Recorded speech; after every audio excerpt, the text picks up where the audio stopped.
दोस्तों, आज युद्ध के 1215 दिन हो गए हैं रूस और यूक्रेन के बीच, जबकि ईरान और इज़राइल के बीच के 10 दिन हो गए हैं।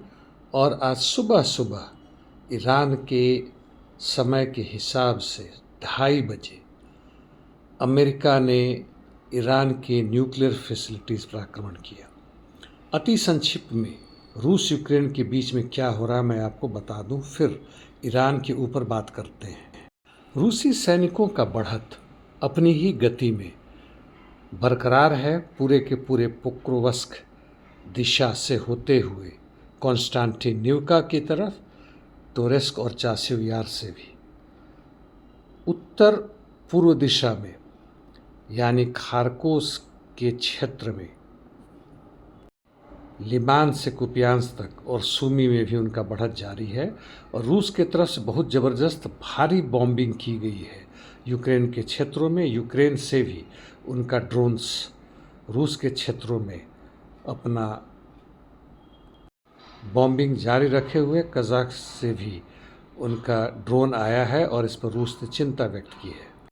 जहाँ तक ईरान और इज़राइल वॉर की बात है, ईरान की तरफ से मिसाइल की संख्या में, यहाँ तक कि ड्रोन के संख्या में भी जो वह इज़राइल के ऊपर आक्रमण करते थे में कमी आई है। हालांकि गुणवत्ता में कोई कमी नहीं है, उनके मिसाइल अपने सही ठिकानों पर पहुंच रहे हैं और इज़राइल के लिए एक भारी परेशानी का सामना करना पड़ रहा है।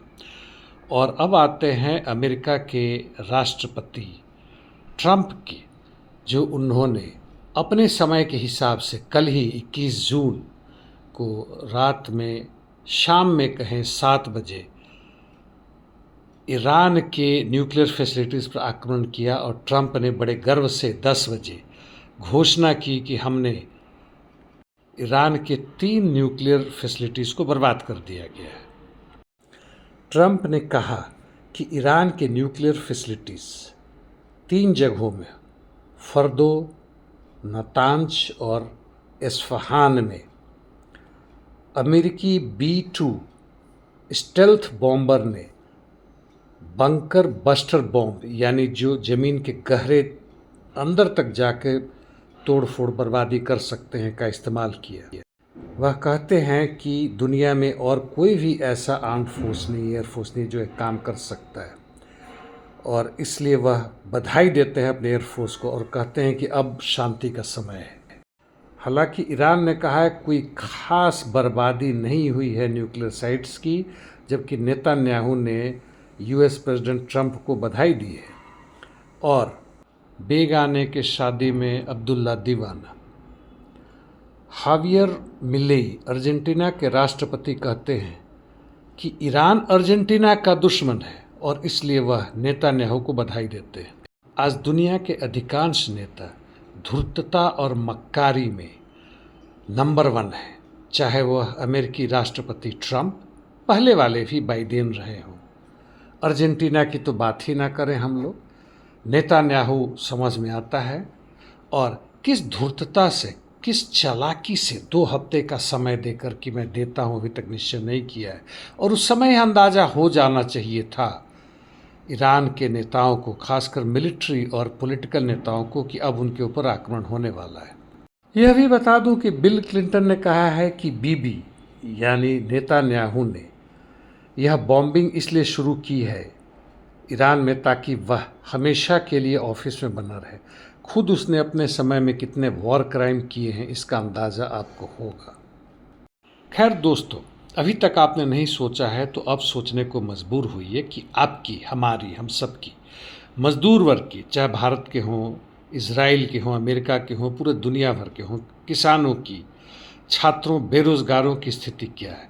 और हम इन धूर्तों मक्कारों के पीछे तालियां बजा रहे हैं, उनके कहने पर नाच रहे हैं, कीड़े मकोड़े की ज़िंदगी रह रहा है। क्या हम अपनी ज़िंदगी इसी में जाया कर देंगे, यह सोचते हुए कि मरने के बाद से कहीं जन्नत मिले या गॉड न्याय करेगा? दोस्तों, हमारा क्या काम है यह हम देखें। और यह पीछे देख रहे हैं जिसकी चर्चा मैंने की थी, बिल क्लिंटन की, कितनी धूर्तता और मक्कारी से वह ट्रंप की या नेतान्याहू की बात कर रहे हैं, अपने समय की जो घटिया काम किया ऑफिस में रहते हुए भी और ऑफिस के बाद भी, पहले भी, उसकी चर्चा वह करने से इनकार कर रहा है। यानी एक बदमाश, एक धूर्त, एक अपराधी दूसरे धूर्त अपराधी को गाली दे रहा है और अपने ऊपर लगे भ्रष्टाचार, धूर्तता, जनता को धोखा देना, जनता को मारना को छुपाने की कोशिश कर रहा है। हमारी ताकत हमारी एकता में। जहाँ तक ईरान की बात है, वह क्या करेगा यह सोचने और देखने की का समय है। बस इतना ही। धन्यवाद दोस्तों।